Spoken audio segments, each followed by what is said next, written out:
Good morning. सीधा सौदा के वेडनेसडे एडिशन में आप सबका स्वागत है और आज की ग्राउंड रिपोर्ट आपकी स्क्रीन पर आएगी।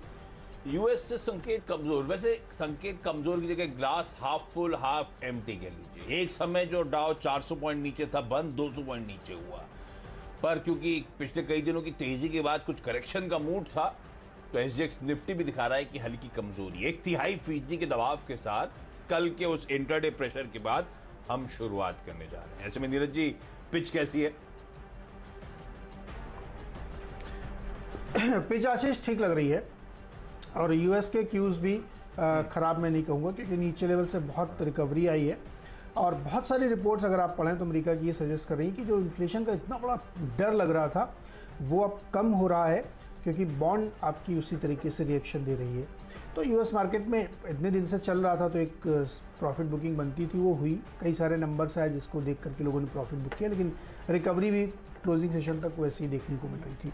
तो पिच रिपोर्ट पर अगर आप वापस लौटें तो मुझे लगता है कि आज अपना मार्केट एक बहुत ही पॉलिटिकल डेवलपमेंट पे मूव करता हुआ दिखेगा, और वो है जो कैबिनेट में रिशफल हो रहा है। तगड़ा रिशफल हो रहा है। कौन क्या बनेगा, किसको क्या मिनिस्ट्रीज़ मिलेगी, दिन भर लोग इसको गेस करते रहेंगे, क्योंकि उस शाम को पता चलेगा मार्केट के बाद।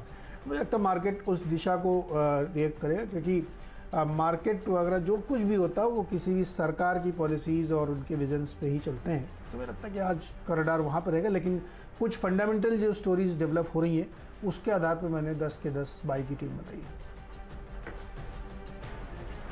अरे बाय पे तो मैं भी फोकस कर रहा हूं और शुरुआत करी एक ऐसी दिक्कत के साथ जिसने कल हमारे बाजार का मूड बिगाड़ा। सेमीकंडक्टर्स की शॉर्टेज, ग्लोबली सेमीकंडक्टर्स की शॉर्टेजेस, क्योंकि जो सप्लाई है उससे कहीं ज्यादा डिमांड हो चली है। तो अब वो फार रीचिंग सेक्टर्स जैसे कि ऑटोमोबाइल्स हुआ, स्मार्टफोन्स हुआ, सबको हिट कर रही है। और इसीलिए कल टाटा मोटर्स का वो अपडेट आया था और इसीलिए टाटा मोटर्स पिटा था और बाजार करेक्ट होना शुरू हुआ। तो सेमीकंडक्टर्स के लिए जो कंपनियां जानी जाती हैं उनको अब मेंशन करता हूं। उसकी शॉर्टेजेस जो फायदा बुना सकते हैं, अब कितने वेल पोजीशन है आगे बुना पाएंगे वो समय बताएगा। आज ट्रेडिंग कम है। पहली तो खैर दिग्गज है, ना सिर्फ सेमीकंडक्टर, वैसे भी बॉश 16,900 के ईयर हाइस, वहां से अभी भी करेक्टेड कामकाज करता हुआ। टाटा मोटर्स सिग्निफिकेंटली करेक्ट हुआ था क्योंकि फाइनेंशियल्स में एक प्रेशर आने का डर था सेमीकंडक्टर्स के चलते। और बॉश ऑटोमोटिव्स के लिए, सेमीकंडक्टर्स के लिए जाना जाता है। एक जर्मन मल्टीनेशनल कंपनी, इंजीनियरिंग और टेक्नोलॉजी कंपनी है। सेमीकंडक्टर एक आम है, बाकी अपने वेल नोन बिजनेसेस के लिए तो वैसे ही बहुत प्रोमिनेंटली सब जानते हैं इस कंपनी को। पहला बॉश को रडाप रखेंगे। तो जिसने दिक्कत बनाई उसी को एक अपॉर्चुनिटी के तौर पे, जैसे कल कच्चे तेल ने दिक्कत बनाई थी तो उसी को अपॉर्चुनिटी के तौर पे इस्तेमाल किया था। टाटा एलेक्सी दूसरा स्टॉक, 4,500 के साल के हाईज है, नियर हाईज। खैर पूरी आईटी कंपनी चल रही है, पर यहां पे जरा टाटा मोटर्स के स्टॉक का रिएक्शन थोड़ा सा वॉच आउट करिएगा। उसके बाद क्योंकि उसका थोड़ा सा सेंटिमेंट रब ऑफ आता है। बड़ा क्लाइंट भी है इसका तो टाटा एलेक्सी के लिए, लेकिन ये कंपनी भी सॉफ्टवेयर और सर्विसेज जो चिपसेट से एसोसिएटेड हैं, खास तौर पे ओईएम्स को प्रोवाइड करने का काम करती है। टेक्नोलॉजिकल इनोवेशन कन्वर्जेंस में मदद करती है। बड़ा तगड़ा है उस स्पेस में इसका धंधा, इसीलिए टाटा एलेक्सी को रडार पर रख रहा हूं। इनिशियल ट्रेड सेटल होने के बाद जरा ट्रेड देखिएगा। दो छोटी कंपनी इसी स्पेस से जुड़ी हुई, एक है मॉसचिप टेक्नोलॉजीज, तो पब्लिकली ट्रेडेड सेमीकंडक्टर और सिस्टम डिजाइन सर्विसेज कंपनी। 600 से ज्यादा इंजीनियर्स जो यूएसए की सिलिकॉन वैली में एस्टैब्लिश्ड है ये कंपनी। 600 करोड़ का मार्केट कैप, 57-58% प्रमोटर्स की होल्डिंग। Q4 के रेवेन्यूज साल दर साल 28% और Q on Q 10% का इंप्रूवमेंट। बढ़िया मोमेंटम पिकअप हुआ है। अब ये एनवायरमेंट स्वीट स्पॉट पे आ रहा है, जब सेमीकंडक्टर्स कैपेसिटीज एडिशनल लगाने की दुनिया भर में तैयारियां हो रही हैं एग्रेसिवली। मुझे लगता है मॉसचिप टेक्नोलॉजी को रडार रखिएगा। और एक स्टॉक जिसका शायद ही कईयों ने नाम सुना हो, ASM टेक्नोलॉजीज। 2000 से ज्यादा पर्सन ईयर्स एक्सपीरियंस है इस कंपनी के पास, तमाम reputed semiconductor equipment manufacturing company से सर्विस करने का। अब ये कंपनी स्पेशलाइज करती है डिजाइन और वैल्यू इंजीनियरिंग में, कॉम्प्लेक्स प्रोटोटाइपिंग में, कॉम्पिटिटिव मैन्युफैक्चरिंग में। तो पूरा तरह से इसका फोकस उसी सेमीकंडक्टर स्पेस पे। प्रमोटर्स का 62% स्टेक। Q4 के रेवेन्यूज 48% जंप कर रहे थे। और एक और चीज, पूरे FY20 में ईपीएस था 70 पैसे, FY21 का ईपीएस है 8 रुपए 60 पैसे। ऐसी तस्वीर बदल रही है इन कंपनीज की। खैर सिर्फ ट्रेडिंग का मन, कई इनमें से कई छोटी कंपनीज हैं, पढ़ेंगे उसके बाद सोचेंगे, लेकिन अभी सिर्फ ट्रेड और सारे सेमीकंडक्टर शॉर्टेजेस पे जो लिस्टेड एंटिटीज थी वो आपकी स्क्रीन पर। बिल्कुल सही आपने थीम पकड़ी है, और ये मतलब अभी भी लोग कह रहे हैं कि बहुत लंबा समय लगेगा सप्लाई नॉर्मल होने में। लेकिन एक जो मैंने कहा था कि फंडामेंटल जो मुझे अच्छी स्टोरी डेवलप होती हुई दिखी वो गोल्ड की है। कल बहुत दिनों बाद, लगभग एक महीने बाद, 16 जून के बाद पहली बार गोल्ड ने $1800 का रेंज क्रॉस किया और अभी भी लगभग उसी के आसपास ट्रेड करता हुआ दिख रहा। तो गोल्ड से जुड़ी हुई थीम पे प्ले है अपना। टाइटन ने कल अपने बिजनेस अपडेट के नंबर दिए, लो बेस पे ज़रूर था लेकिन 100% से ज़्यादा की ग्रोथ उन्होंने दिखाई है। ज्वेलरी में भी आप देखिए क्या ज़बरदस्त ग्रोथ यहाँ पे देखने को मिली है।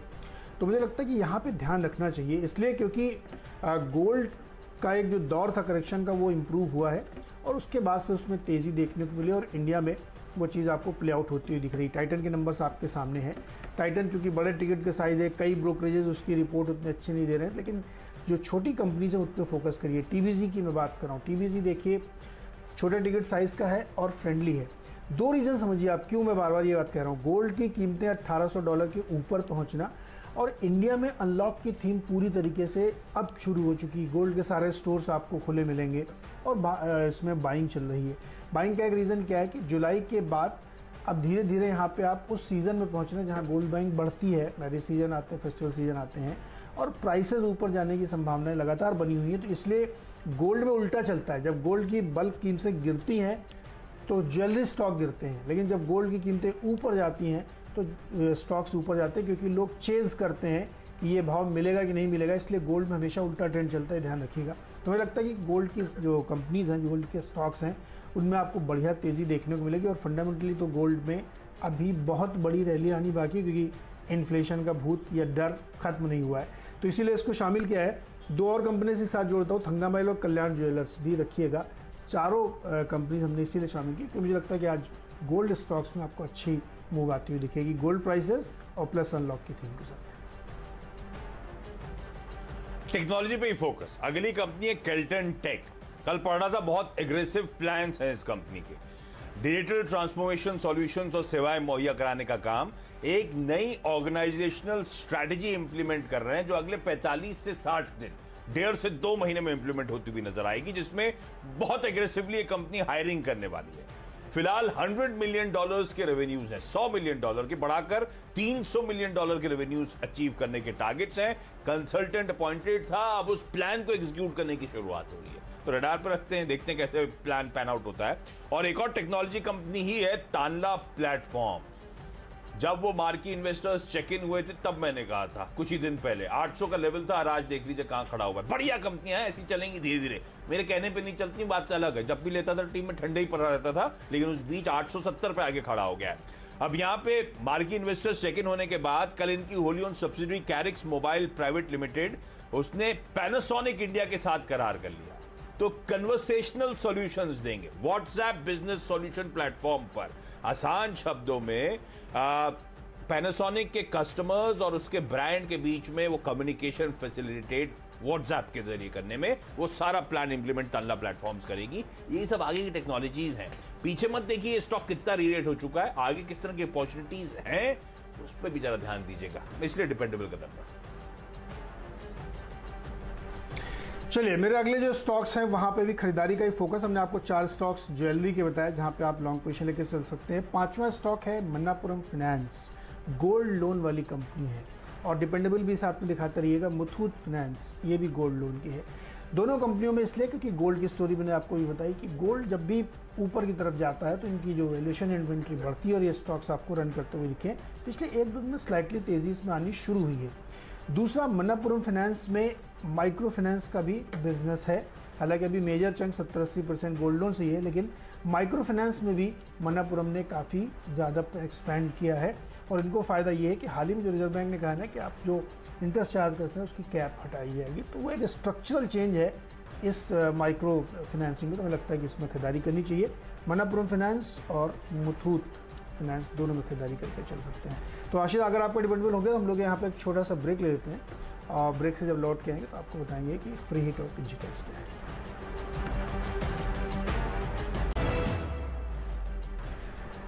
स्वागत है एक बार फिर से आपका सीधा सौदा में। और अब बारी है फ्री हिट और पिंच हिटर्स की, और इसमें दो छोटे सरकारी बैंक, बैंक ऑफ महाराष्ट्र और Indian overseas bank. Bank of Maharashtra क्यों लिया है? क्योंकि इसका कल बिजनेस अपडेट आया है, उसमें बताया गया है कि इन्होंने अपना मार्केट शेयर गेन किया है तिमाही दर तिमाही और साल दर साल। डिपॉजिट में 14% की ग्रोथ देखने को मिली है साल दर साल और 21.21% क्वार्टर ऑन क्वार्टर, ये इंपॉर्टेंट है। एडवांसेस में भी करीब 14.5% की ग्रोथ देखने को मिली है, और कासा जो इम्पॉर्टेंट है 22% की ग्रोथ देखने को मिली है। यहाँ पे बड़ा इंटरेस्टिंग नंबर्स निकल के आ रहे हैं, और आईओबी में भी। दूसरा, हमने आपको बताया कि बहुत सारे सरकारी डेवलपमेंट आज होने हैं, तो ध्यान रखिएगा सरकारी कंपनीज पर। हमें खासतौर पर बैंकिंग पे बड़ा फोकस है, तो मुझे लगता है इस पर फोकस किया जा सकता है। अरे वाह, हाँ ये भी इंटरेस्टिंग है। खरीदारी पर कंटिन्यू कॉल फ्री हिट के तौर पे है जिंदल 100। तो क्रूड एंसिलरीज की कहानी, कल कमाई के अड्डे में मैं देख रहा था बड़ा एग्रेसिव बाय कॉल इस पर आ रहा था एक दिग्गज ब्रोकरेज की तरफ से। तो स्टॉक रिकवर जरूर हुआ दिन के लो से, लेकिन फाइनली फ्लैट ही क्लोज होता हुआ नजर आया था। आप ध्यान रखें, मोमेंटम किसमें आया था? पहले अपस्ट्रीम तेल कंपनी, फिर आया था एक्सप्लोरेशन रिलेटेड स्टोरीज में। मुझे लगता है वो स्पिल ओवर होगा एंसिलरीज की तरफ, क्योंकि कच्चा तेल, ये जो नियर टर्म वॉलेटिलिटी है, इनसे इवेंचुअली सब मान के चल रहे हैं कि नॉर्थवर्ड जर्नी ही रिज्यूम होनी है। तो पोजीशंस बनी थी, उससे ओवरनाइट करेक्ट हुआ है, इवेंचुअली तेजी आनी है। ये कंपनी एक टोटल पाइप सॉल्यूशंस कंपनी है, जो कि डीआई पाइप्स, 100 पाइप्स के लिए जानी जाती है। और तेल में देखिए clients Cairn, GAIL, HPCL, BPCL, IOC, LNT, oil India, ONGC, Tatas और तमाम विदेशी, ओमान की, चाइना की, यूरोप की सब कंपनी इसकी क्लाइंट लिस्ट में शामिल है। अच्छा, मेरे ख्याल से तमाम टेलविंड्स के बीच में वैल्यू स्टॉक्स पे फोकस करना चाहिए। तो इसकी बुक वैल्यू है 200 रुपए, स्टॉक चल रहा है 120 पे। इसका पी है स्टॉक का 12 time, sector P 20 times plus दिखा रहा है। तो क्रूड की तेजी पॉजिटिव है 100 पाइप मेकर्स के लिए, और डीआई पाइप्स के लिए सरकार की जो तमाम स्कीम्स हैं वो पॉजिटिव है। कैमलिन फाइन साइंसेज अगला स्टॉक स्क्रीन पर दिखाइएगा। आज 2 आईपीओ खुलने, उसमें से एक क्लीन साइंस का आईपीओ है। हालांकि क्लीन साइंस, अच्छा दोनों आईपीओ थम्स अप ही लग रहे हैं मुझे। तो आज मैनेजमेंट से बातचीत होंगी तो और क्लियर हो जाएगा आपके लिए। क्लीन साइंस में कुछ ओवरलैपिंग जो है, बड़ी इंटरेस्टिंग कंपनी, उसके ओवरलैपिंग प्रोजेक्ट्स आपको कैमलिन फाइन साइंसेज में भी नजर आएंगे। तो ट्रेडिंग का मन कैमलिन फाइन साइंसेज में दाव लगाने की सलाह। क्विकली छोटा सा ब्रेक के उस पर आखिरी के 2 स्टॉक्स और टीम्स का क्विक रैप।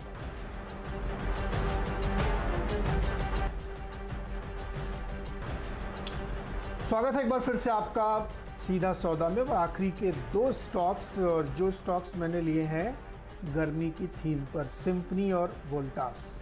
क्यों लिए हैं?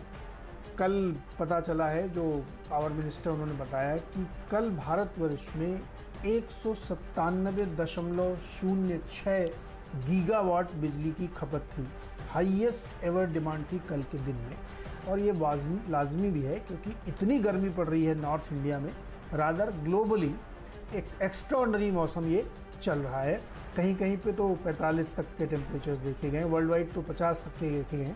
तो ये जो गर्मी का सीज़न और मानसून का थोड़ा समय के लिए गायब होना है, ये एक्सटेंड कर रहा है समर सीज़न को।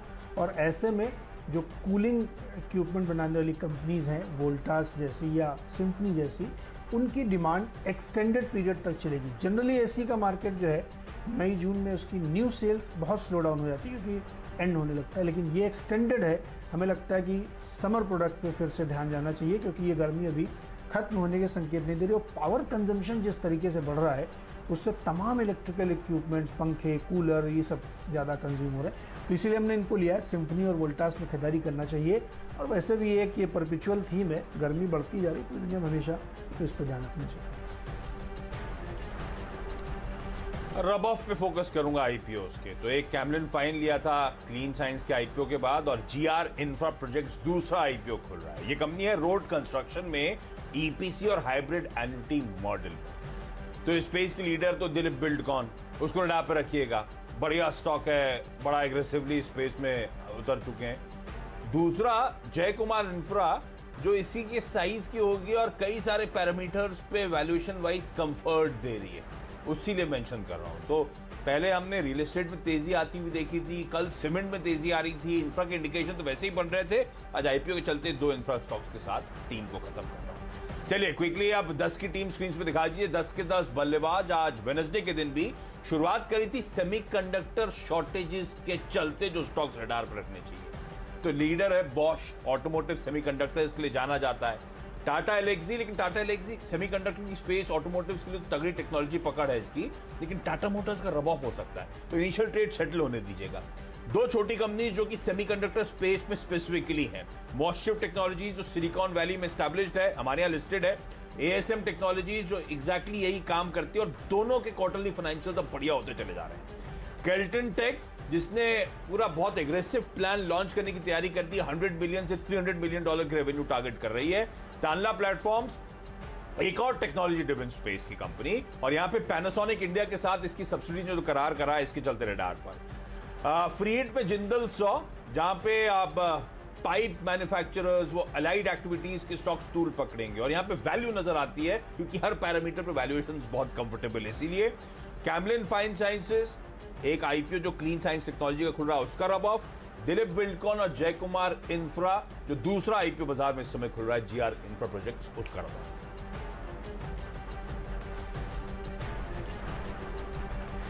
चलिए नजर डालिए खरीदारी पे ही पूरा फोकस यहाँ पे हमने रखा है, और तमाम सारे जो स्टॉक्स हैं उसमें अलग अलग खबरें। गोल्ड पे खास फोकस, टाइटन, टीबीजी, गंगा माइल, कल्याण, क्योंकि गोल्ड की कीमतें 1800 के पार गई हैं, और साथ ही साथ अब अनलॉकिंग थीम की वजह से ज्वेलरी की डिमांड भी बढ़ती हुई दिख रही है। और टाइटन के जो बिजनेस अपडेट के नंबर्स हैं वो उसी तरफ इशारा कर रहे हैं कि बहुत तेज़ ग्रोथ बनती हुई दिख रही है। मुथूट और मन्नापुरम फाइनेंस में रखिए, गोल्ड लोन कंपनियों को भी इसका बेनिफिट मिलेगा, क्योंकि इकोनॉमी में जो एमएसएमई में बहुत दिक्कत है उसकी वजह से गोल्ड लोन की डिमांड बढ़ रही है। फ्री हिट और पिंच हिटर के तौर पर लिया है दो छोटे बैंक ऑफ महाराष्ट्र और इंडियन ओवरसीज़ बैंक, में लगता है इस पर नज़र पर रखिए।